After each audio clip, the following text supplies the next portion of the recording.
May tumatawag pero hindi ko kilala.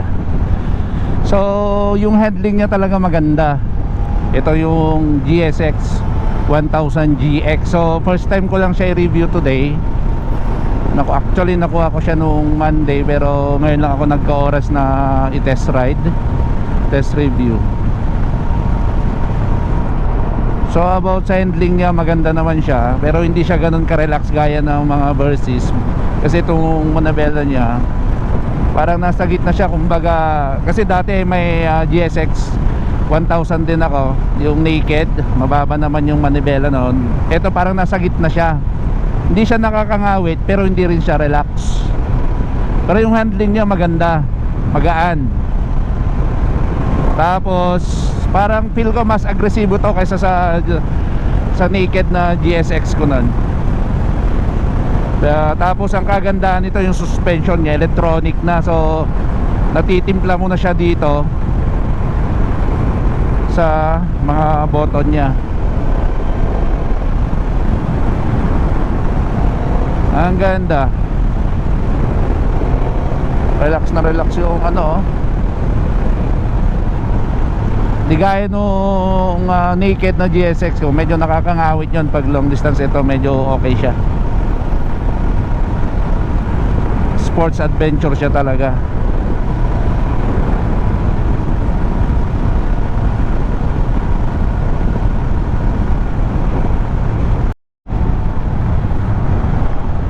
Ang kagandahan pa nito, may cruise control na siya.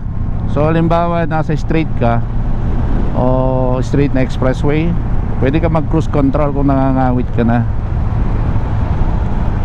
Marami siyang function eh. So today try naman natin siya sa twisties, kasi dito sa straight okay siya, maganda. Tapos napakalinaw ng TFT niya, kasi medyo malaki na yung TFT niya eh.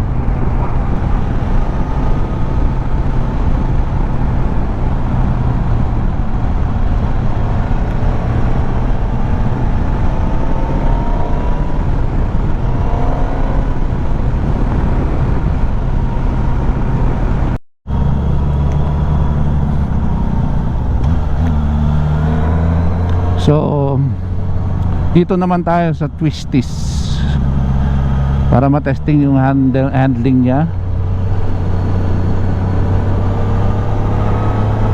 So nandito kami sa part ng papuntang Maliko. Maraming twisties dito eh.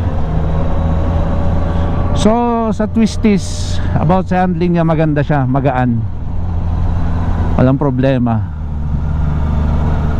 Hindi kagaya no ibang adventure na medyo mabigat siya sa mga corner. Ito GSX 1000 GX, magaan siya. Para sa akin magaan siya, kasi nasubukan ko na rin lahat halos. May dati rin akong Bistrom Versys, so alam ko. Ito maganda siya, medyo magaan.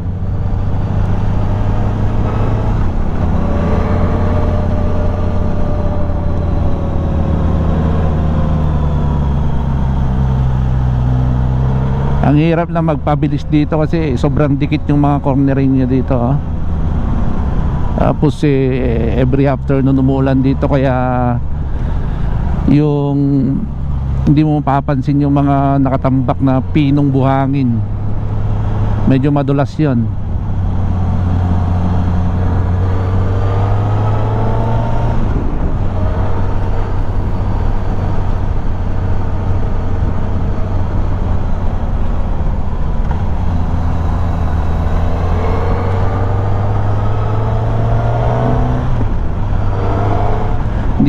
Hindi nyo gaano maririnig yung tunog ng pagka inline 4 niya, kasi hindi pa naman ako nagpalit ng ng exhaust niya. So stock pa lang, kasi actually ngayon ko pa lang talaga siya ginamit since nung nabili nung Monday. Ngayon pa lang yung test review niya. So ang presyo pala nito is nasa 970 plus.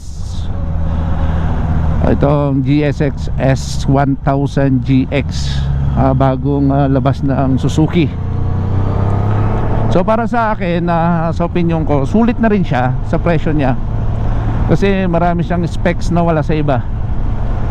Like yung suspension niya, electronic na, tapos naka cruise control. Bukod doon, marami pang iba. Malaki rin yung TFT screen niya. About sa gas consumption, hindi ko pa alam. Malalaman ko mamaya pag uwi. Pero tingin ko parehas lang sila sa naked ko noon na GSX S1000.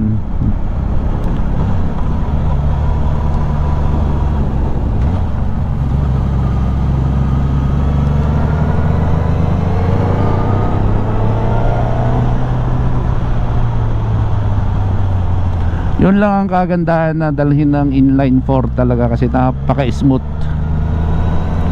Walang vibration, nakakapanibago.